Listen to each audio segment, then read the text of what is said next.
김정은의 건강은 정말 안 좋다. 김정은의 어떤 리더십과 통치 스타일과 이런 것들을 좀 객관적으로 투명하게 들여다본다면은 그 세 가지가 지금 김정은이 북한을 통치하는 방식이다라고 보시면 될 것 같습니다. 북한과 중국 사이 관계는 좀 돌아오기 어려운 관계로 가고 있고.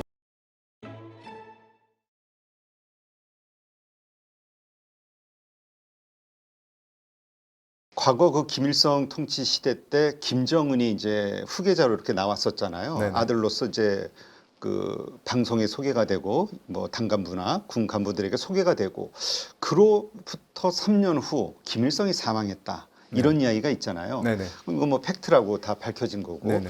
그러다 보니까 뭔가 건강에 대한 이상 혹은 그 다음 후계를 이제 소개해야 될 만한 나의 때가 얼마 안 남았다라는 본인만의 느낌, 뭐 여러 가지 요소에 의해서 후계자를 소개하는 그러한 일들이 있는 게 아니냐, 이런 게 좀 전문가들의 시각이고요. 또 일반 사람들도 그렇고. 근데 조금 전에도 말씀하셨던 김주애가 지금 갑자기 언론에 나왔잖아요. 네. 그러다 보니까 나오는 이야기들이 김정은이 왜 김주애를 지금 시점에 소개를 할까?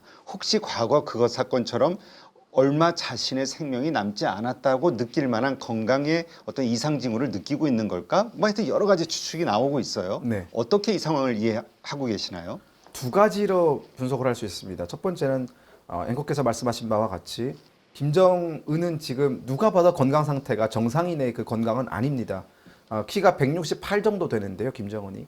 체중이 147kg에서 144kg 요 사이를 왔다 갔다 합니다.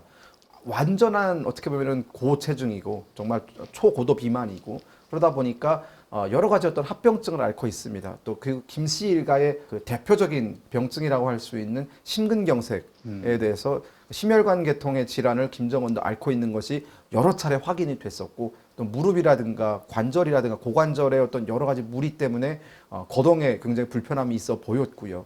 그리고 여기에 어떻게 보면은 이걸 더 악화시키는 것이 식습관입니다. 김정은은 새벽 5시까지 폭음을 즐기고 또 줄담배를 피우고 치즈와 같은 상당히 그 유제품들을 많이 먹는데 그런 것들이 대부분 다 별로 건강에 그렇게 좋은 건 아니지 않습니까? 네.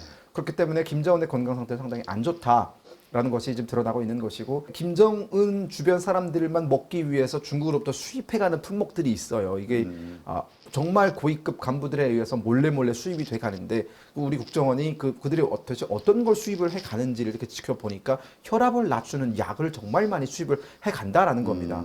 즉 혈압을 낮추는 약을 수입해 간다라는 건 우리가 김정은의 혈압이 지금 정상 상태가 아니라는 걸 우리가 알 수 있는 대목이지 않습니까? 그렇기 때문에 이제 김정은의 건강은 정말 안 좋다. 그렇게 따지면 지금 본인의 어떤 그 건강에 대한 불안감, 본인이 언제 어떻게 병사할지도 모른다라는 그런 두려움 때문에 미리미리 후계자 작업을 진행한 것일 수도 있다라는 것이 굉장히 합리적인 판단이에요. 왜냐하면 김정은은 후계자로서 북한 주민들에게 공개가 된 게 2009년입니다. 네. 그리고 2011년에 아버지 김정일이 죽었죠. 이 짧은 2년, 3년이라는 시간은 후계자로서 확실하게 자리매김을 할 수 있는 시간이 아니었습니다. 그리고 지나치게 어린 나이에 이제 후계자가 되다 보니까 사람들 입장에서는 저 좀 아닌 거 아닌가라는 생각 혹은 그 후계자가 가지고 있는 능력에 대해서 뭘 보여준 게 없는데 뭐 아들이면 다 이렇게 후계자가 되는 거야? 라는 여론이 있었기 때문에 김정은 입장에서는 하루라도 빨리 김주애를 등장시켜서 등장하는 그 초반에는 욕을 먹겠지만 이게 또 시간이 지나다 보면 익숙해지거든요. 그 상황에 사람들은. 네. 그리고 아버지를 끊임없이 따라다니면서 뭐 대륙간 탄도미사일 발사 현장이나 뭐 여러 가지 어떤 뭐 건설 현장이나 이런 데 따라다니면서 그 리더십을 배워가는 모습을 보여주면 사람들이 아버지 한 4, 5년 따라다녔으니까 뭐 나이는 어리지만 그 경험치 면에서는 그래도 좀 많은 어떤 누적된 경험치가 있을 거다라고 판단을 할 수 있게끔 이제 지나치게 어린 나이에 노출을 시킨 것이 아닌가라는 판단이 들고요. 두 번째는 김정은은 사실상 어떤 학자들에 의하면은 8살 때부터 후계자로 낙점이 되었다라는 얘기가 있었어요. 그래요? 네, 그게 이제 정성장 박사라고 세덕연구소 한반도 전략센터장님의 어떤 최근에 나온 저서에 따르면 그렇거든요. 네, 그분이 김정은의 이모와 이모부를 미국에 가서 직접 만나서 인터뷰를 했는데 그 김정은의 이모부가 김정은의 어머니가 고용희고 이모가 고용숙이거든요. 근데 그 두 사람은 미국으로 망명을 해서 미국에 살고 있습니다. 네. 근데 그 사람들을 만나서 들어보니까 한국 언론이 얘기하는 그 김정은이 2008년에 후계자 됐다는 건 아니다. 이미 8살 때 후계자로 낙점이 되었다. 근데 그것을 외부에 공개를 하지 않다 보니까 여러 가지 어떤 그 불협화음이 생긴 거다라고 얘기를 다 하고 있거든요. 그렇게 따지면 지금 김주애가 이제 10대 초반인데 본인은 후계자가 됐음에도 불구하고 공개가 되지 않았기 때문에 정통성에 문제가 있었는데 애초에 10몇 살 때 후계자로 지정을 해놓고 지금부터 공개하면 나중에 시간이 지났을 때 정통성 문제는 없지 않을까라는 판단을 내렸을 수 있다라는 거죠. 네. 근데 그 자신의 건강, 그러니까 이상으로 인한 어떤 파국을 생각했다면 아무래도 여러 가지 지금 10대, 13살인가요? 뭐 그렇게 추정이 됩니다. 12살 정도로 추정이 됩니다. 네. 이런 아이보다는 차라리 그 조금 전에 가장 그래도 친하고 피를 나눈 그 김여정을 오히려 이렇게 활용하지 않을까라는 생각이 드는데 좀 다른가 봐요, 생각이. 다르죠. 이게 딸과 동생은 좀 다릅니다. 그런가요? 네. 그러니까 본인의 직접 핏줄에게 물려주는 것과 그리고 또 그것은 김정은 혼자 결정할 수 있는 게 아니라 김주애의 어머니 이설주도 여기 개입을 했을 거란 말이죠. 네. 자, 생각을 해보십시오. 예를 들어서 김정은의 딸 자식들이 살아있는데 김여정이 최고 통치자가 되면 김여정은 누구부터 제거하려고 할까요?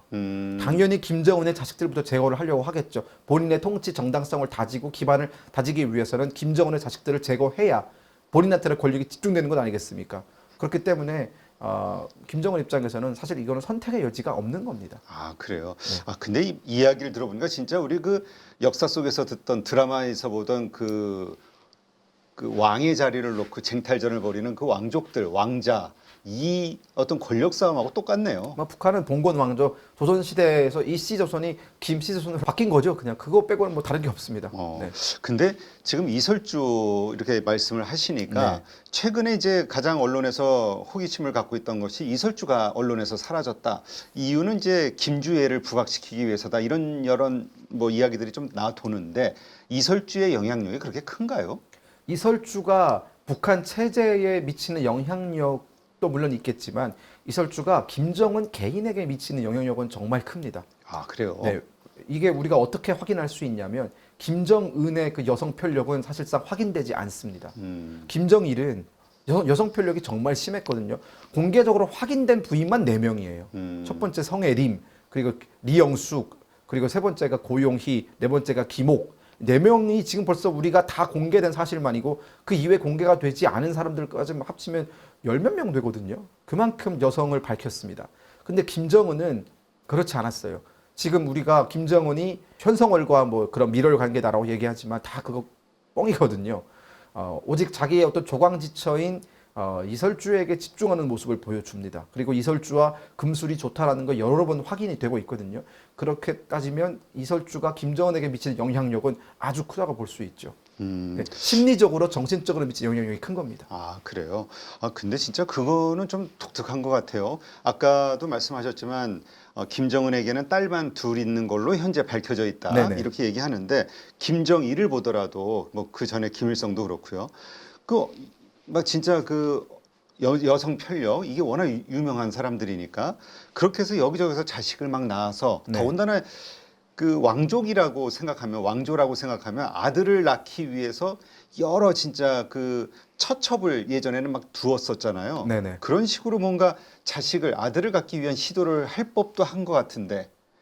그렇게 할 법한데 지금 그렇게 안 하고 있는 것은 그만큼 김정은의 어떤 이설주에 대한 개인적인 연민이나 그런 것들이 상당히 높기 때문에 이렇게 쉽게 말하면 자기 부인을 배신하고 그런 것들을 할 수 없겠다라고 생각을 할 수도 있다라는 것이죠. 그 정도로 사랑하고 있다. 네, 우리 그렇습니다. 편으로 하면. 네네. 그러니까 우리가 김정은이 독재자고 뭐 무지막지한 일을 하고 해서 우리가 사실 굉장히 좀 아주 편협한 시각으로 보는 경향이 있어요. 근데 어쨌든 김정은은 우리의 주적이기 때문에 정말 객관적으로 좀 평가를 할 필요가 있다는 생각이 들거든요. 물론 감정적으로 싫고 저는 탈북자이기 때문에 얼마나 김정은을 싫겠습니까? 하지만 그 싫은 감정을 다 배제하고 김정은의 어떤 리더십과 통치 스타일과 이런 것들을 좀 객관적으로 투명하게 들여다 본다면은 김정은의 장점과 단점이 좀 보입니다. 장점 같은 경우에는 조광지처에게 상당히 잘한다라는 게 장점이고 그 이유는 결국은 김정은의 성장 배경과 우리가 이걸 떼어놓고 생각을 할 수 없는 것이 김정은의 어머니가 고용희인데 고용희는 김정일의 세 번째 부인이었거든요. 근데 이 고용희가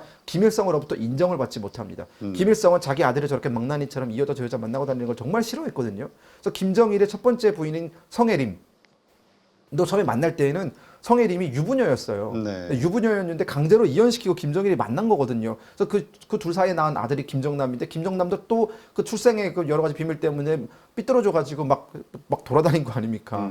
그리고 또 두 번째 부인인 김영숙도 사실상 낳은 딸이 김설송인데 또 여러 가지 복잡합니다. 또 고용이는 결국은 성혜림의 어떤 그 등살에 못 이겨서 몇 년 북한에서 못 있고 해외로 추방당합니다. 저 파리에서 결국은 이제 병을 앓다가 죽었거든요. 프랑스 파리에서. 네. 근데 그 파리에서 죽어나갈 때 김정일은 한 번도 고용이를 보러 오지 않습니다.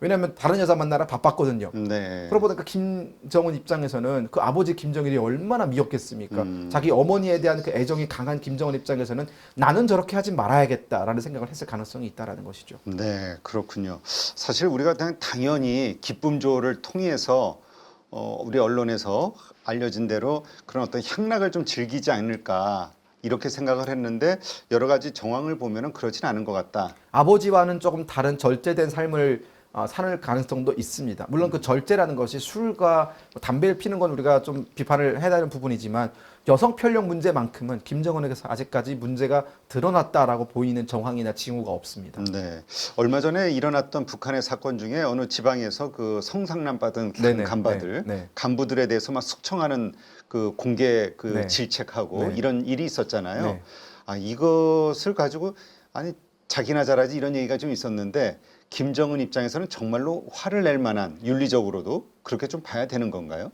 그 사건 관련해서도 사실 비판적으로 바라보시는 분들은 본인의 어떤 통치 리더십 그리고 이제 여러 가지 경제적인 성과를 내지 못하고 있으니 북한 체제 내부에서 불만이 나오는 것을 막기 위한 그 돌려막기용으로 간부들을 숙청했다고 보시는 분들도 있어요. 물론 그런 면도 있겠습니다만 김정은이 그 부정부패에 대해서 강력하게 척결해야 된다고 주장한 거는 이번이 처음은 아닙니다. 한 5번째 되거든요.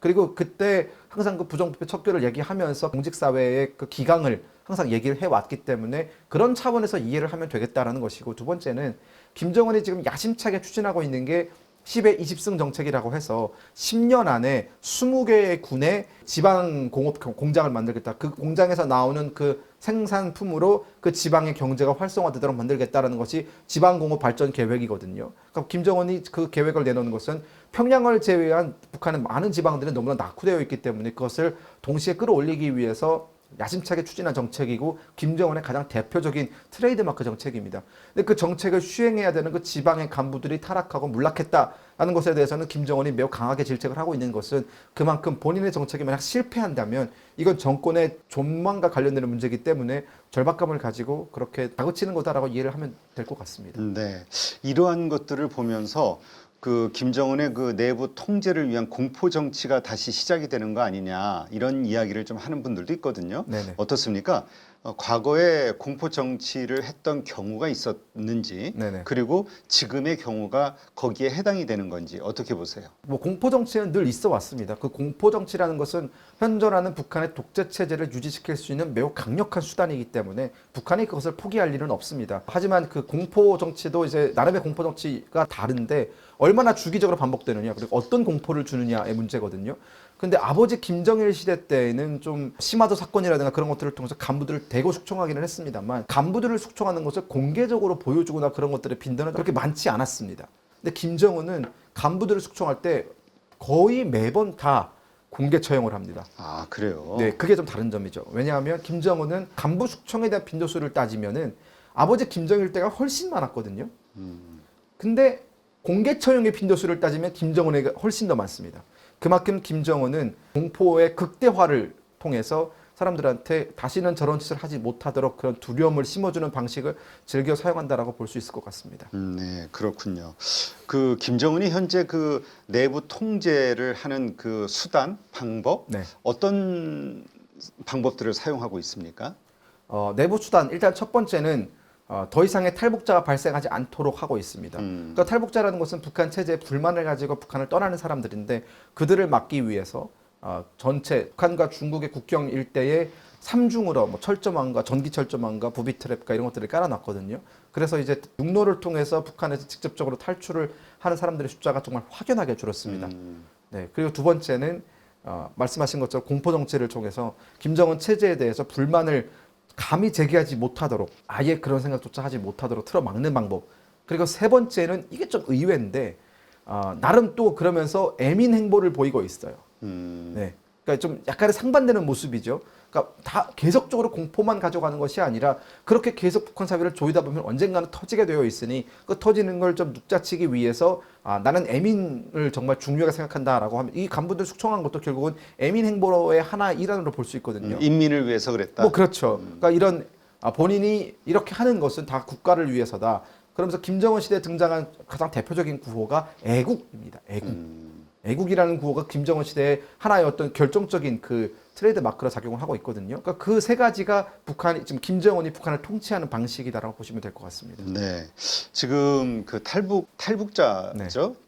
탈북하는 사람들 주로 코스가 이제 중국으로 넘어간다. 네. 그래서 지금 북중 관계가 상당히 안 좋잖아요. 네네. 만약에 중국이 그 탈북자들에 대한 그 송환 이 조치를 지금 하고 있는 것을 만약 중단해 버리면 그래서 탈출하면 일단 살 수 있다. 아니면 무슨 뭔가 다른 길이 보인다. 이런 인식이 퍼지게 되면 북한은 금방 무너질 수도 있다. 이런 식의 생각을 하시는 분들도 있던데요. 첫 번째로 말씀드리고 싶은 것은 비현실적이고요. 그래요? 중국이 그렇게 할 일은 없습니다. 요새 북중 관계가 워낙 안 좋으니까 만약에 중국이 그걸 카드로 쓸 수도 있지 않냐 이런 의견도 있던데.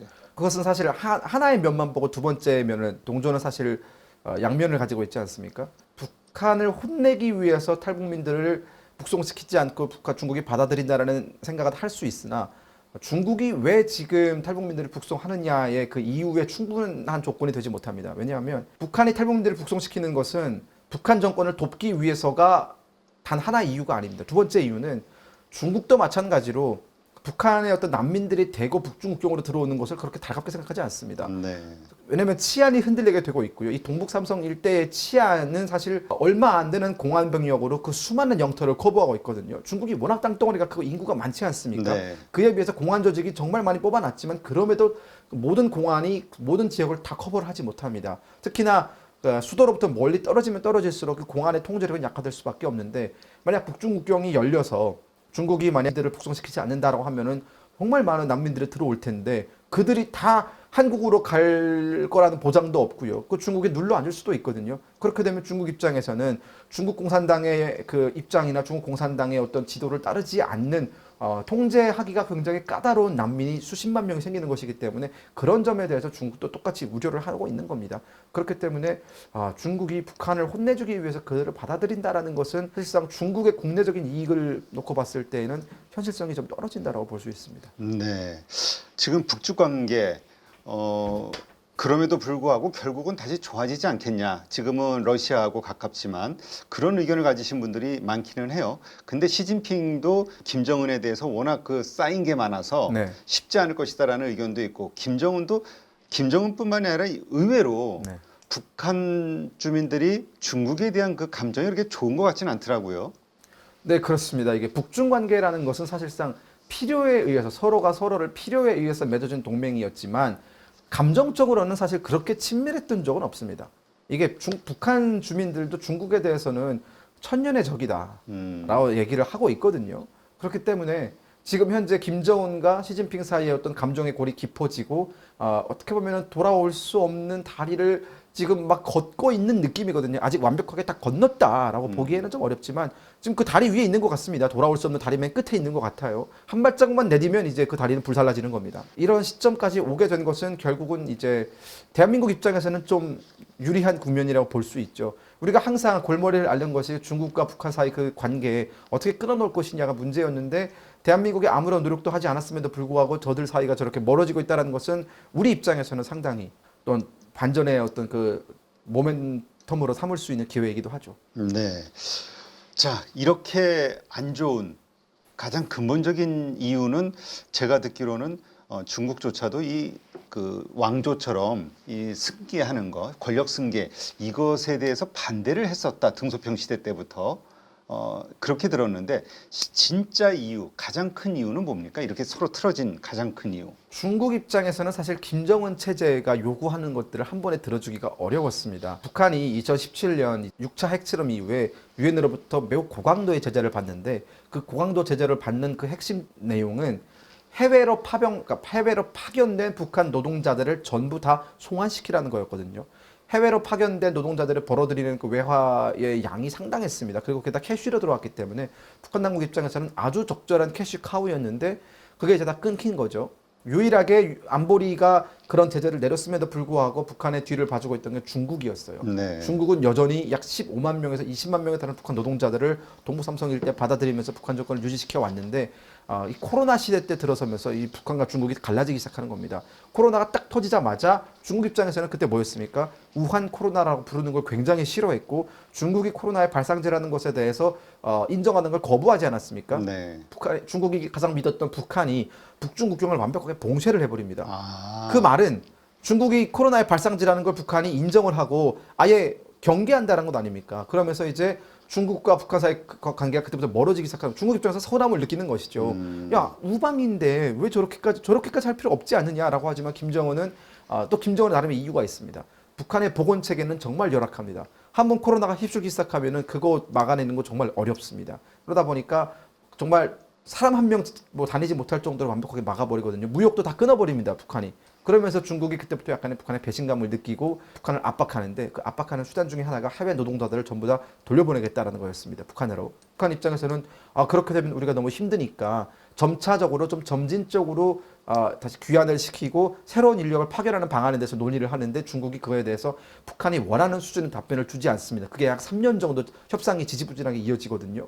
그러면서 북한의 경제가 확 어려워집니다. 2023년 들어서는 북한이 제2의 고난의 행군이 왔다라고 할 만큼의 경제난이 찾아오니까 북한에 또 새로운 출구가 필요했고 마침 그때 북한의 니즈를 파악하고 북한에 손을 던진 게 바로 러시아였죠. 네, 그러면서 러시아와 북한 사이가 확 가까워지고 중국 입장에서는 북한이 나를 배신한 것도 모자라서 이제는 러시아의 편으로 붙어버리니까 더 감정이 안 좋아지고 이러면서 사실상 북한과 중국 사이 관계는 좀 돌아오기 어려운 관계를 가고 있고 이게 아무런 말도 하지 않고 멀어지면 괜찮은데 또 서로 말을 주고받습니다. 또 서로 이게 또 상처 주는 그렇죠. 말을 이게 또 너 때문이야. 대못을 박는 말을 막 하면서 이제 돌아올 수 없는 강을 건넜다라고 보시면 될 것 같습니다. 네.